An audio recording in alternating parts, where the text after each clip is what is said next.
Okay గురువుగారు. మీరిప్పుడు నక్కతోక అన్నారు గాబట్టి నాకిక్కడ డౌటొచ్చింది. చాలామంది గూడా అంటారు మనకి యూట్యూబ్‌లలో షార్ట్స్ చూస్తున్నా, వీడియోస్ చూస్తున్నా గానీ, అమ్మో! ఈ రాశివారు నక్కతోక తొక్కేశారు. మీరిది చేశారంటే మీకు నక్కతోక తొక్కినట్టే అని జెప్పేసని మనకిట్లా కామెంట్స్ రూపంలో గానీ, లేదంటే థంబ్‌నెయిల్స్ రూపంలో గానీ కనిపిస్తూ ఉంటుంది. ఇప్పుడు మనం మనీ మ్యాటర్ మాట్లాడుతున్నాం కాబట్టి, సో, ఇక్కడొక చిన్న సందేహం వచ్చింది. మనీకి, నక్కతోకకి ఉన్న సంబంధం ఏంటసలు? చాలా అద్భుతము. నక్క అంటే ఏంటనుకున్న లక్ష్మి. ఓకే. అసలు ఈ కానీ రెండిటికి ఉన్న రిలేషన్ ఏంటో చెప్పరా నక్కకు గురువుగారు? ముందు భాగం కాకుండా వెనక భాగం ఉన్న తోకకే హ్మ్. ఆకర్షితమైనటువంటి శక్తి ఉంటుంది. దాన్ని తొక్కితే చాలంటారు. అదే అంటారు. నక్కతోక అంటే ఈ సంవత్సరం వీళ్ళు నక్కతోక తొక్కినట్టే పంట పండింది అని చెప్పేసనేసి, పట్టిందల్లా బంగారమే అని చెప్పేసని ఎప్పుడైనా కూడా మనకొస్తుంటుంది కదా! నక్క చేతికి చిక్కదు. అవును. కుక్క చిక్కుతుందేమో గాని నక్క నక్క అస్సలు చిక్కదు. చిక్కదు. జిట్టు మారి నక్క అంటారు దాన్ని. అవును. వాళ్ళ బుద్ధి కూడా అదేగా ఉంటుంది. హ్మ్. ఏ క్షణం కూడా నిలకడ ఉండదు. అటువంటి ఒక శక్తి అమర్చుకున్నవంటి జీవరాశిది కొద్దిగా శివైక్యం అయిపోయిన తర్వాత దొరికినటువంటి వస్తువులు హ్మ్. పదార్థాలు మనం మనుషులు నడమాడుతున్న వాటి దగ్గర పెట్టుకుంటే ఎప్పుడు కూడా ఇవి దొరుకుతున్నాయి అవి దొరుకుతున్నాయి అని జీవులని హింసించకూడదు, వాటిని చంపకూడదు. హ్మ్. అది మహాపాపము, చట్టరీత్యా నేరం. హ్మ్. దానంతు దానే మీకు దొరికినప్పుడు తెచ్చుకోవడం చాలా ఉత్తమం. ఓకే. ఏమండి? సో ఈ నక్క తోక కూడా మీ ఇంటి గుమ్మం మీద, ఇంటి బీరువాలో, ఎక్కడైనా పవిత్ర ప్రదేశాల్లో పెట్టుకొని మీరు పూజ పెట్టుకున్నారనుకోండి, మీ రాజభోగాలే వేరు.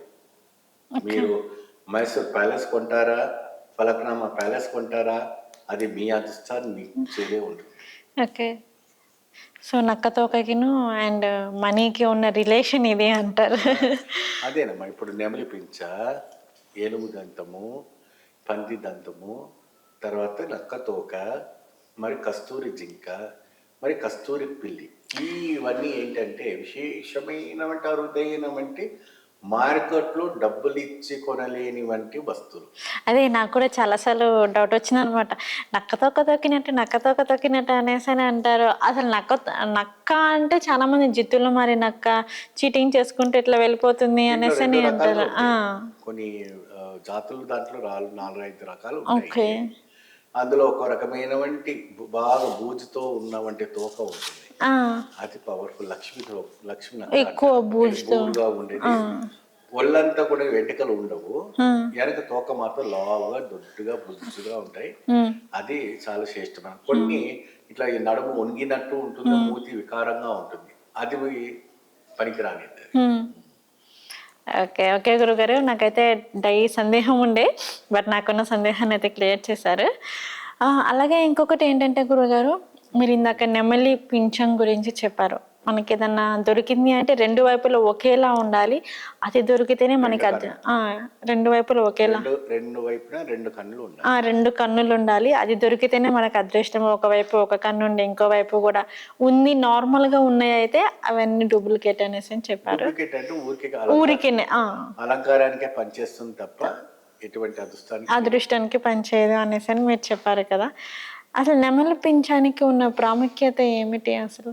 కృష్ణ అవతారం. కృష్ణ అంటే అందరికీ తెలిసిందేంటంటే నెమలి పించం అంటే ఫస్ట్ అప్పుడు గుర్తొచ్చేదంటే శ్రీకృష్ణ పరమాత్మ స్వామి గుర్తొస్తారు. ఎవరికైనా సరే నెమలిని చూడగానే శ్రీకృష్ణ పరమాత్మనే గుర్తొస్తారు. ఆ నెమలి పింఛాన్ని చూస్తూ ఉంటే.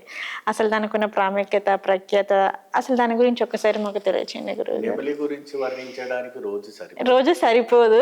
కానీ కొంచెం 2 వాక్యాల్లో నేను ముగిస్తాను. ఓకే. అది ఒక అలంకారమైనటువంటి ఒక స్వర్ణ వర్ణి. స్త్రీ వికారంగా ఉంటుంది, పురుషుడు మాత్రం అలంకారంగా ఉంటాడు అందులో.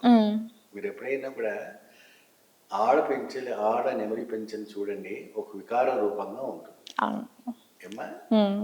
మగ పింఛం మాత్రమే దాని కురుల్లో కానీ దాంట్లో కానీ ఎంత అద్భుతంగా ఉంటుంది అనుకున్నారు. 2 కళ్ళు సరిపోవు. దాంట్లో అనేక రకాలుగా శ్వేత పింఛము, మరి గోధుమ రంగు పింఛము, తర్వాత మన గ్రీన్ వర్ణంలో ఉన్నటువంటి పింఛము నెమలిలో ఏంటంటే రూపమంతా కూడా ఒక జనాన్ని ఆకర్షితమైనటువంటి ఒక శక్తి ఉంటుంది. కాళ్ళ దగ్గర వచ్చేటప్పటికి దానికి నలుపు ఉంటుంది, కారంగా ఉంటుంది. అది ఎప్పుడు కూడాను ఆ కాలం చూసే బాధపడుతూ ఏడుస్తూ ఉన్న సమయంలో అది తాండం ఆలస్యం అవుతుంది. అప్పుడు దానికి ఆ కంట్లో ఉన్నటువంటి నీరు వచ్చినప్పుడు ఆ ఒక్క ఆడపించం వచ్చేసి నీళ్లు తాగి వారితో సంభోగం ఏర్పడుతుంది. ఆ సంభోగం ఏర్పడినప్పుడే ఈ యొక్క నెమలి పింఛల ఉద్భవం అవుతుంది. ఓకే. నెమలి పింఛలు ఉద్భవం అయ్యే వైపు దే కృష్ణ పింఛము, లక్ష్మీ పింఛం అని రెండు ఉంటాయి. ఓకే. ఈ కృష్ణ పింఛ నెమలిలు ఏంటంటే చాలా అరుదైనటువంటి ప్రదేశాల్లో ద్వారక, మరి మథుర ఆ ప్రదేశాల్లో మాత్రమే దొరుకుతాయి. తక్కిన ప్రదేశాల్లో దొరకవు. తర్వాత అమెజాన్ అడవిలలో లేదంటే శ్రీశైల నల్లమల అడవిలలో ఆ ప్రాంతాల్లో ఈ రెండు కన్నుల అడవి పింఛం నెమలు దొరుకుతుంటాయి. దీనికోసము చాలామంది కొన్ని లక్షల మంది వేటకు వెళ్తుంటారు. ఆ వేటకు వెళ్ళినప్పుడు అవి అరుదైనంగా దొరుకుతుంది. మీరు అది తీసుకొచ్చారంటే ఇటువంటి స్టూడియోలు ఒక 100 కొనుక్కోవచ్చు.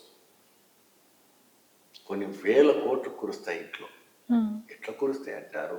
ఒక జంతర్ మంతర్, ఒక మహాశక్తిమైనటువంటిది ఆయుధం అని. ఓకే. దాంతోనే ఎప్పుడైతే కూడా లక్ష్మణుడు మోక్షంగా పడిపోయిన తర్వాత ఇంద్రజిత్తుడు చేసింది, అప్పుడు అక్కడ ఉన్నటువంటి వ్యాధుడు ఏం చేస్తాడంటే 2 కన్నులతో ఉన్నటువంటి నెమలి పింఛతో ఆ లేప్యాన్ని ఆ స్వామికి రాశారు. ఎవరికి? లక్ష్మణ. ఓకే. ఆయనకు సంజీవిని పర్వతాన్ని తీసుకొచ్చినటువంటి యోగం కన్నా ఆ నెమలి పింఛం కొన్న అద్భుత శక్తితో లేచి కూర్చున్నాడు ఆయన. ఓకే. దానికే నా తమ్ముడు నువ్వు బతికించావు కాబట్టి ఆ ఆంజనేయ స్వామి, ఆ రాముల వారు ఆంజనేయ స్వామిని చిరంజీవిగా ఆయనకు ప్రకటించారు. ఓకే.